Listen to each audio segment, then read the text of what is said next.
நீதிமன்ற செய்திகள். நீதி அனைவருக்கும் எளிதில் கிடைக்கக்கூடியதாகும். உரிய நேரத்தில் நீதி கிடைக்க செய்வதும் சட்டத்தின் அடிப்படை நோக்கமாகும். மேலும் ஒவ்வொரு குடிமக்களின் வீட்டு வாயிலுக்கும் நீதி சென்றடைவதை உறுதி செய்யும் நோக்கத்துடன் ஒவ்வொரு ஆண்டும் மாண்புமிகு உச்சநீதிமன்ற உத்தரவுப்படியும் தேசிய சட்டப்பணிகள் ஆணைக்குழுவின் வழிகாட்டுதலின்படியும் 4 மக்கள் நீதிமன்றம் நடத்தப்பட்டு வருகிறது. மக்கள் தங்கள் விருப்பப்படி தங்களது வழக்குகளுக்கு தீர்வு காணும் பொருட்டு மாண்புமிகு உச்சநீதிமன்றம் சமதான் சமரோ 2026 என்ற சிறப்பு மக்கள் நீதிமன்றத்தை வருகின்ற ஆகஸ்ட் மாதம் 21ஆம் தேதி முதல் 23ஆம் தேதி வரை மாண்புமிகு உச்சநீதிமன்றத்தில் நடைபெற உள்ளது. இதற்காக உச்சநீதிமன்றத்தில் சிறப்பு அமர்வுகள் ஏற்படுத்தப்பட்டுள்ளது.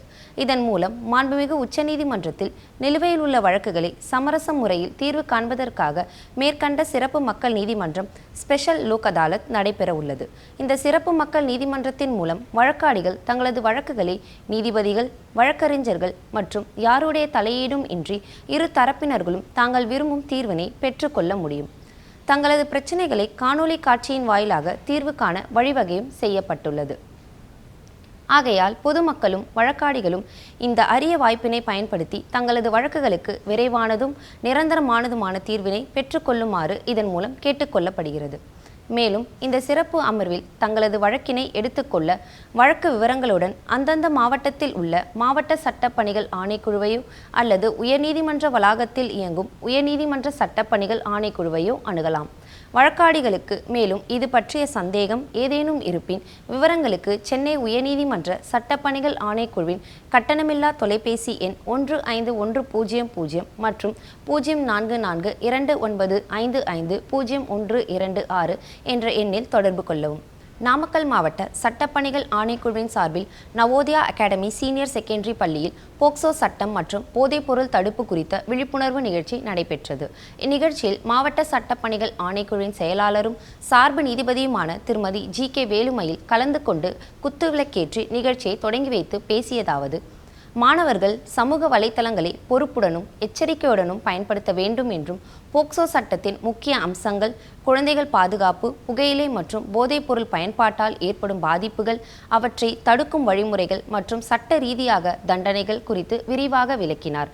இதற்கு முன்னதாக பள்ளியின் பொருளாளர் கா. தேனருவி தலைமை வகித்தார். பள்ளியின் முதல்வர் வரவேற்புரை ஆற்றினார். மேலும் பள்ளியின் ஆசிரியர்கள், மாணவ மாணவிகள் கலந்து கொண்டனர். தென்காசி மாவட்ட சட்டப்பணிகள் குழுவின் சார்பில் உலக முதியோர் துஷ்பிரயோக தினத்தை ஒட்டி 30 நாள் விழிப்புணர்வு இயக்கத்தின் ஒரு பகுதியாக ஆலங்குளம் வட்ட சட்டப்பணிகள் குழு சார்பில் சட்ட உதவி மையம் அமைக்கப்பட்டு சட்ட விழிப்புணர்வு நிகழ்ச்சி நடைபெற்றது. இந்நிகழ்ச்சியில் சட்ட தன்னார்வலர் கலந்து கொண்டு பொதுமக்களிடம் இணைய பாதுகாப்பு குறித்தும், இணையவழி மோசடிகள், சைபர் குற்றங்கள், பாதுகாப்பான வங்கி பரிவர்த்தனை முறைகள் மற்றும் தனிப்பட்ட நிதி தொடர்பான தகவல்களை பாதுகாப்பதன் அவசியம் குறித்து விரிவாக எடுத்துரைத்தார். மதுரை மாவட்ட சட்டப்பணிகள் ஆணைக்குழுவின் சார்பில் மதுரை அரசு மருத்துவக் கல்லூரி மாணவர்களுக்கான போதைப்பொருள் தடுப்பு குறித்த சட்ட விழிப்புணர்வு முகாம் நடைபெற்றது.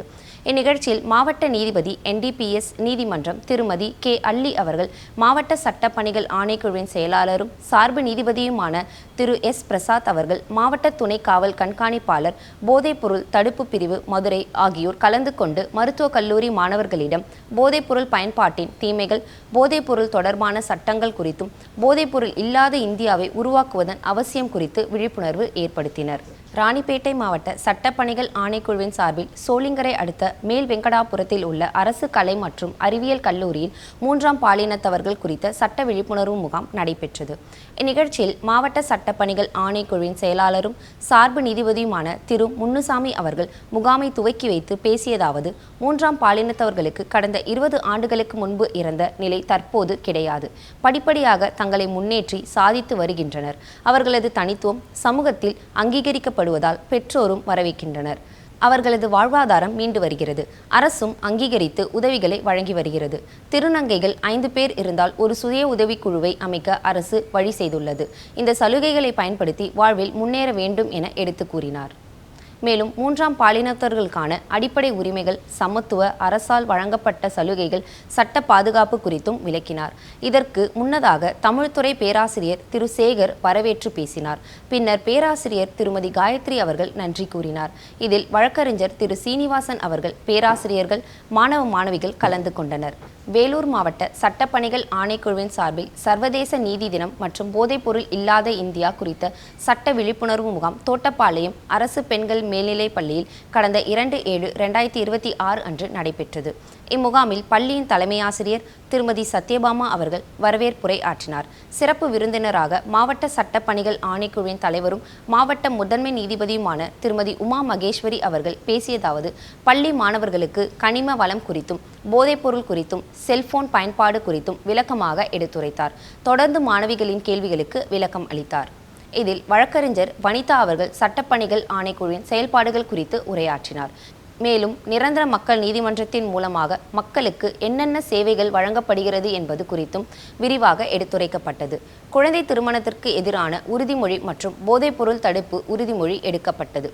தேசிய சட்டப்பணிகள் ஆணைக்குழுவின் உத்தரவின்படி சென்னை உயர்நீதிமன்ற மூத்த நீதியரசரும் தமிழ்நாடு மாநில சட்டப்பணிகள் ஆணைக்குழுவின் செயல் தலைவருமான மாண்புமிகு நீதியரசர் அவர்களின் வழிகாட்டுதலின்படி வருகின்ற 18/7/2026 தேதி அன்று நிலுவையில் உள்ள சமரச தீர்வு காணக்கூடிய மாற்றுமுறை ஆவண சட்டம் 1881 பிரிவு 138 கீழான காசோலை சம்பந்தமான வழக்குகளை சமரச முறையில் தீர்வு காண்பதற்காக சென்னை உயர்நீதிமன்றம், மதுரை உயர்நீதிமன்ற அமர்வு மற்றும் தமிழகம் முழுவதும் உள்ள அனைத்து மாவட்ட தாலுகா நீதிமன்றங்களில் சிறப்பு மக்கள் நீதிமன்றம் நடைபெற உள்ளது. எனவே பொதுமக்களும் வழக்காடிகளும் இந்த அரிய வாய்ப்பினை பயன்படுத்தி வருகின்ற 18/7/2026 அன்று தமிழ்நாடு முழுவதும் நடைபெற உள்ள மேற்கண்ட சிறப்பு மக்கள் நீதிமன்றத்தில் கலந்து கொண்டு பயன்பெறுமாறு தமிழ்நாடு மாநில சட்டப்பணிகள் ஆணைக்குழு சார்பாக கேட்டுக்கொள்ளப்படுகிறது. நன்றி, வணக்கம்.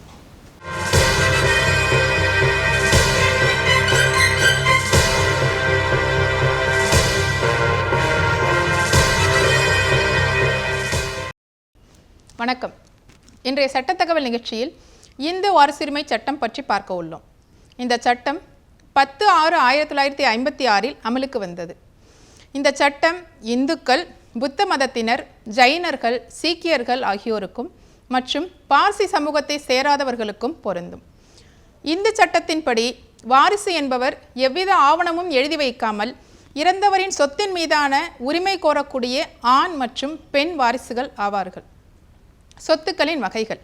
தனிப்பட்ட சொத்து செல்ஃப் அக்யூர்ட் ப்ராப்பர்ட்டி என்பது ஒரு இந்து தன் தனிப்பட்ட வருமானத்தை கொண்டு சம்பாதித்த சொத்து மற்றும் தனக்கு உயில் அல்லது செட்டில்மெண்ட் மூலம் கிடைக்கப்பெற்ற சொத்துக்கள். இதனை சொந்த சொத்து செப்பரேட் ப்ராப்பர்ட்டி என்றும் கூறுவர். மூதாதையரிடம் இருந்து கிடைத்த சொத்து ஆன்செஸ்ட்ரல் ப்ராப்பர்ட்டி என்றால் ஒரு ஆண் தன் தந்தை, தன் தந்தையின் தந்தை, தன் தந்தையின் தந்தையின் தந்தை என 3 ஆண் தலைமுறைகளில் இருந்து பெறப்பட்ட சொத்தாகும். அடுத்ததாக கூட்டு குடும்ப சொத்து ஜாயிண்ட் ஃபேமிலி ப்ராப்பர்ட்டி என்பது மூதாதையர் சொத்தின் வருமானத்தை கொண்டோ அதன் உதவியை கொண்டோ விற்று வந்த வருமானத்தை கொண்டோ பெற்ற சொத்தாகும். அடுத்ததாக கூட்டு குடும்ப சொத்தை பற்றி பார்க்க உள்ளோம். இந்து கூட்டு குடும்பத்தின் மகள் உடன்பிறப்பு பங்காளி இல்லை என்ற குறை இருந்தது. அதை நிவர்த்தி செய்ய தமிழக அரசு இந்து வாரிசுரிமை சட்டத்தை 1989 ஆண்டு ஒரு திருத்தம் கொண்டு வந்தது. அந்த திருத்த சட்டத்தில் திருமணமாகாத மகள் ஒரு இந்து கூட்டு குடும்பத்தில் உடன்பிறப்பு பங்காளியாக அங்கீகரிக்கப்பட்டார். ஆனால் சட்டத்தில் கீழ்கண்ட முக்கிய நிபந்தனைகள் விதிக்கப்பட்டன.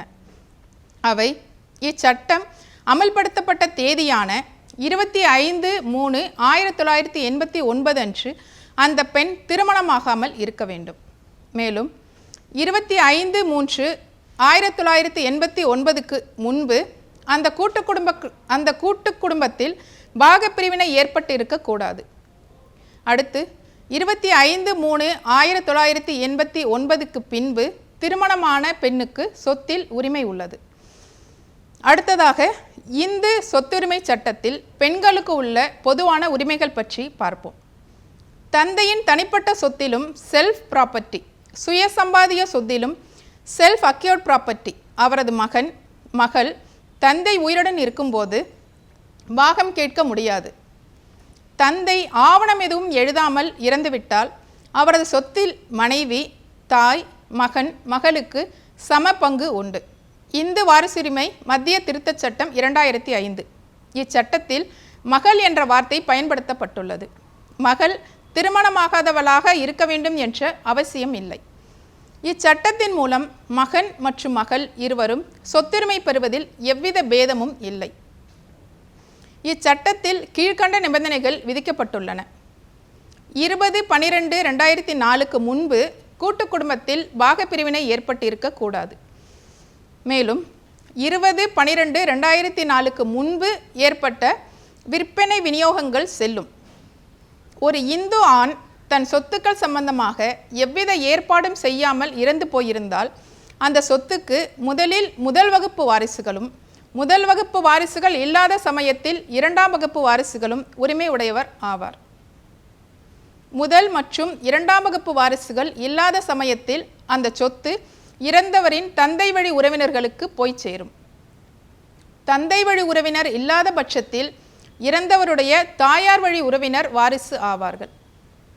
முதல் வகுப்பு வாரிசுகள் அனைவரும் ஒரே சமயத்தில் சொத்தை வாரிசு முறையில் பெற முடியும்.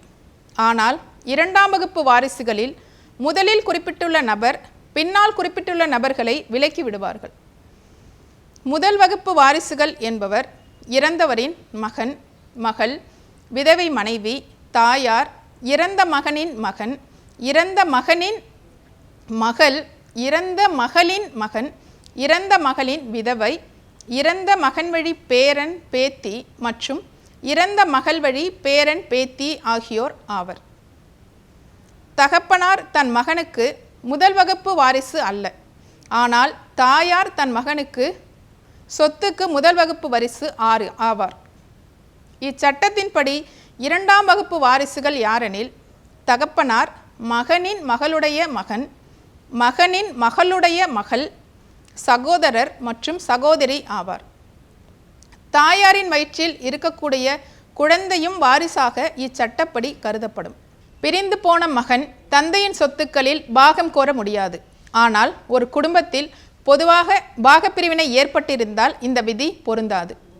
ஒரு இந்து பெண்ணிற்கு வந்து சேரும் சொத்தின் உரிமை மற்றும் அவர் இறந்த பின்பு அடையக்கூடிய வாரிசுகள் பற்றி காண்போம். ஒரு இந்து பெண் இந்து வாரிசுரிமை சட்டத்திற்கு முன்பு அல்லது பின்பு சொத்தை அடைந்து உடைமை கொண்டிருக்கும் சொத்து அவருடைய தனிப்பட்ட சொத்தாக கருதப்படும். ஒரு இந்து பெண்ணுக்கு பாகப்பிரிவினையின் போது வாழ்க்கை பொருளுதவியாக கொடுக்கப்பட்ட சொத்து திருமணத்திற்கு முன்பு அல்லது திருமணத்திற்கு பின்பு நன்கொடை மூலமாகவோ அல்லது தனிப்பட்ட சொந்த உழைப்பாகவோ சொத்தை அடைந்திருந்தால் அதில் அவருக்கு முழு உரிமை உள்ளது. மேலும் ஒரு இந்து பெண்ணிற்கு நன்கொடை, உயில் மற்றும் ஆவணங்கள் மூலமாகவோ அல்லது உரிமையியல் நீதிமன்ற உத்தரவு மூலமாகவோ சொத்தை அடைவதில் ஏதேனும் நிபந்தனை கொடுத்திருந்தால் அந்த சொத்தில் அவர் முழு உரிமை கோர முடியாது. ஒரு இந்து பெண் தன் சொத்துக்கள் சம்பந்தமாக எவ்வித ஏற்பாடும் செய்யாமல் இறந்துவிட்டால் அந்த சொத்து முதலில் மகன், மகள், கணவர் ஆகியோர் வாரிசாவர். இரண்டாம் வகுப்பு வாரிசுகளாக கணவருடைய வாரிசுகளும், மூன்றாம் வகுப்பு வாரிசுகளாக அந்த பெண்ணின் தகப்பனார் மற்றும் தாயார் வாரிசாகவும், நான்காம் வகுப்பு வாரிசாக தகப்பனார் வழி வாரிசும், கடைசியாக தாயாரின் வழி வாரிசும் கணக்கில் கொள்ளப்படுவர். ஒரு இந்து பெண் தன் தகப்பனார் மற்றும் தாயாரிடமிருந்து வாரிசு முறையில் சொத்தை அடைந்திருந்து அவருக்கு குழந்தைகள் ஏதும் இல்லாமல் இருந்தால் அந்த சொத்துக்கள் அந்த பெண்ணின் தகப்பனாருடைய வாரிசுகளுக்கு போய் சேரும். ஒரு இந்து பெண் தன் கணவர் அல்லது மாமனாரிடமிருந்து வாரிசு முறையில் சொத்துக்கள் கிடைத்து அவருக்கு குழந்தைகள் மற்றும் கணவர் இல்லாமல் இருந்தால் அந்த சொத்திற்கு அவருடைய கணவரின் வாரிசுகள் வாரிசாக கொள்ளப்படுவர்.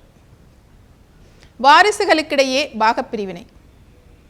இரண்டு அல்லது இரண்டிற்கு மேற்பட்டவர்கள் சேர்ந்து வாரிசு முறையில் சொத்தை அடைந்தால் அவர்களுக்கு தலை விகிதம், அதாவது பர் கேபிட்டா விகிதத்தில் பங்கு பகிர்ந்தளிக்கப்படும். அந்த சொத்தை பொது நில சொத்துரிமையாளர்கள், அதாவது டெனன்ட்ஸ் இன் காமன் என்ற தகுதியில் எடுத்துக்கொள்வார்கள். அந்த சொத்தை அவர்கள் கூட்டு நில உரிமையாளர்கள் என்ற தகுதியில் எடுத்துக்கொள்ள முடியாது. இந்த சட்டத்தின்படி இரண்டு நபர்கள் ஒரே சமயத்தில் இறந்திருந்தால் மூத்தவர் முதலில் இறந்ததாகவும் இளையவர் அவரை தொடர்ந்து இறந்ததாகவும் கருத வேண்டும். சொத்தை வாங்குவதற்கு யாருக்கு முன்னுரிமை உள்ளது என்ற நிலைமை நம் நாட்டு சட்டத்தில் இல்லை. ஆனால் பாகப்பிரிவினை சட்டத்தின் கீழான பாகப்பிரிவினையின் போது முதல் வகுப்பு வாரிசுகளில் ஒருவர் தன்னுடைய சொத்தை விற்கும்போது மற்ற வாரிசுகளுக்கு அந்த சொத்தை கிரயம் வாங்குவதற்கு முன்னுரிமை உள்ளது. 2ற்கு மேற்பட்ட முதல் வகுப்பு வாரிசுகள் அந்த சொத்தை வாங்குவதற்கு முற்பட்டால் பாகப்பிரிவினை சட்டத்தின்படி யார் அதிக தொகை கொடுக்கிறார்களோ அவர்களுக்கு முன்னுரிமை கொடுக்க வேண்டும். குடியிருக்கும் வீட்டில் பெண்களின் உரிமை பற்றி பார்ப்போம். பெண் வாரிசுகள் குடியிருக்கும் வீட்டில் பாகம் கேட்க உரிமை உள்ளதா என்றால், குடும்ப உறுப்பினர்கள் குடியிருப்பிற்காக முழுவதுமாக பயன்படுத்தி கொண்டிருந்தால் ஆண் வாரிசுகள் அச்சொத்தின் பாகம் கேட்கும் வரை பெண்கள் அதில் பாகப்பிரிவினை கேட்க முடியாது. அதே சமயத்தில் திருமணமாகாத பெண் அல்லது கணவரால் புறக்கணிக்கப்பட்ட பெண், விதவை அல்லது பிரிந்து வாழும் மனைவி ஆகியோர் அந்த வீட்டில் தங்குவதற்கான உரிமை கோர முடியும். ஆனால் இது இருபாலருக்கும் வேறுபாடு உணர்த்துவதாக இருந்ததால் 2005ஆம் ஆண்டு திருத்தச் சட்டத்தில் பிரிவு 23 நீக்கப்பட்டு இருவருக்கும் சம உரிமை இல்லை என்ற குறை போக்கப்பட்டது. சொத்துரிமை பெறுவதற்கான தகுதிகள்: கொலையாளி அல்லது கொலை செய்ய தூண்டியவர் ஆகியோர் கொலை செய்யப்பட்டவருக்கு வாரிசாக மாட்டார். இந்து மதத்தில் இருந்து மாறியவர் அவருடைய உறவினரின் சொத்தை கோருவதற்கு தகுதியானவர் ஆவார். ஆனால் அவருடைய பிள்ளைகள் சொத்தை பெறுவதற்கு தகுதியற்றவர்கள். மேலும் நோய் அல்லது ஏதேனும் உடல் குறைகள் இருப்பதனால் சொத்தை பெறுவதற்கு தகுதியற்றவர் ஆக மாட்டார். ஒரு சொத்திற்கு வாரிசு இல்லாமல் ஒருவர் இறந்தால் அது அரசுக்கு போய் சேரும். உயில் பற்றிய விவரங்கள் பற்றி பார்ப்போம். ஒரு இந்து ஆண் கூட்டு உடைமை சொத்தின் தனக்குரிய உரிமை சம்பந்தமாக உயில் அல்லது வேறு ஆவணங்கள் மூலமாக சொத்தை கொடுக்க முடியும்.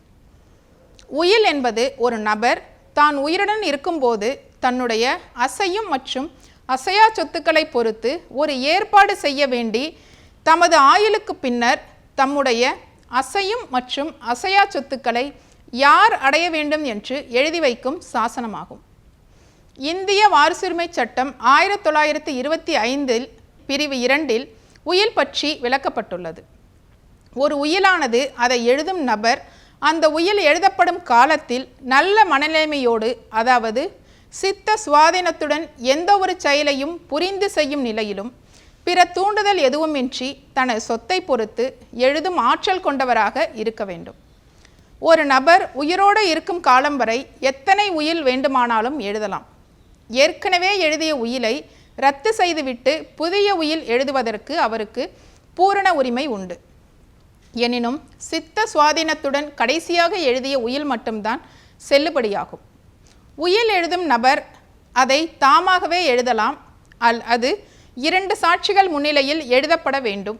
அல்லது எழுதும் நபரிடம் சொல்லி அவர் உயிலை எழுதி படித்து காட்டிய பின்னர் அதில் கையெழுத்தோ அல்லது பெருவிரல் ரேகையோ செய்ய வேண்டும். ஒரு உயிலை சாதாரண வெள்ளைத்தாளில் கூட எழுதலாம். அது எழுதப்பட்ட பிறகு பதிவு செய்யப்பட வேண்டிய கட்டாயம் இல்லை. பதிவு செய்யப்பட்ட ஒரு உயிலுக்கும் பதிவு செய்யப்படாத உயிலுக்கும் கிட்டத்தட்ட வேறுபாடு எதுவும் இல்லை. ஆனால் ஒரு உயிலானது உரிய முறையில் வாய்மொழி சாட்சி மூலமாக நிரூபிக்கப்பட வேண்டும். உயிலில் சாட்சி கையொப்பமிட்ட நபர் கட்டாயமாக விசாரிக்கப்பட வேண்டும். சாட்சிகள் உயிருடன் இல்லாத பட்சத்தில் அவர்களது கையெழுத்து தெரிந்த நபர் அல்லது உயில் எழுதிய போது உடன் இருந்ததாக கூறும் நபர் மற்றும் பதிவு செய்த உயிலாக இருந்தால் பதிவாளரிடம் அவரை அடையாளம் காட்டிய நபர் ஆகியோர் மூலமாக விசாரிக்கலாம். உயிலை எழுதிய நபர் இறந்தவுடன் அவரது உயிலானது அமலுக்கு வரும். அவர் யாருக்கு தன்னுடைய சொத்துக்களை எழுதி வைத்துள்ளாரோ அந்த சொத்தில் உயில் எழுதியவருக்கு என்ன உரிமையோ அதே உரிமை உயில் எழுதப்பட்டவருக்கு சென்றடையும். ஒரு விருப்பொறுதி சான்றிதழ் புரபேட் வழங்கும் நீதிமன்றத்திற்கு அந்த உயிலில் கண்ட சொத்து சம்பந்தமாக உரிமை மூலத்தில் குறுக்கீடு செய்ய இயலாது. இது பற்றி மாண்புமிகு சென்னை உயர்நீதிமன்றம் பல தீர்வுகளில் கூறியுள்ளது. சென்னை நகரில் எழுதப்பட்ட உயில்கள் நீதிமன்றத்தில் தாக்கல் செய்து நிரூபித்து விருப்பொறுதி சான்று பட்டயம் கண்டிப்பாக வாங்க வேண்டும். இல்லாவிட்டால் அது செல்லுபடியாகாது. மற்ற இடங்களில் ஒரு இந்துவின் உயிலுக்கு இச்சான்றிதழ் பெற தேவையில்லை. இஸ்லாமியரும் உயில் எழுதலாம். ஆனால் அவர் சொத்துக்களில் மூன்றில் ஒரு பங்கு தான் எழுத முடியும். கிறிஸ்தவர்கள் எழுதிய உயில் எங்கு எழுதப்பட்டாலும் விருப்புறுதி சான்றிதழ் பெறப்பட வேண்டும். இச்சட்டத்தின் பயன்கள்: சொத்துக்களின் உரிமை பற்றிய குறிப்புகள் இல்லை என்றால் சொத்துரிமைகளை நீதிமன்றத்தில் மட்டுமல்ல வேறு எங்கிலும் நிலைநாட்ட முடியாது. எனவே இந்திய நாட்டில் உள்ள அசையும் மற்றும் அசையா சொத்துக்களை அவரவர்கள் உரிய வாரிசுகளிடம் சென்றடையுமாறு கொண்டுவரப்பட்ட இந்து வாரிசுரிமை சட்டம் வளமான சமூகத்தை உருவாக்க ஒரு வழிவகை செய்கிறது என்றால் அது மிகையாகாது. நேயர்களே, சட்ட உதவி சம்பந்தமான உதவிகள் பெற அணுக வேண்டிய முகவரி: உறுப்பினர் செயலாளர், தமிழ்நாடு மாநில சட்டப்பணிகள் ஆணைக்குழு, வடக்கு கோட்டை சாலை, மெட்ராஸ் உயர்நீதிமன்ற வளாகம், சென்னை 600104 மற்றும் அந்தந்த மாவட்ட நீதிமன்ற வளாகத்தில் இயங்கும் மாவட்ட சட்டப்பணிகள் ஆணைக்குழு. இந்நிகழ்ச்சிகளை யூடியூபில் பார்க்க டிடி தமிழ் நீதிமன்ற செய்திகள் என்ற பக்கத்தில் பார்க்கலாம். மேலும் சட்ட உதவிக்கு தேசிய சட்டப்பணிகள் ஆணைக்குழு உதவி எண் 151000 என்ற எண்ணை தொடர்பு கொள்ளவும். இத்துடன் சட்ட தகவல் நிகழ்ச்சி முடிவடைகிறது. நன்றி, வணக்கம்.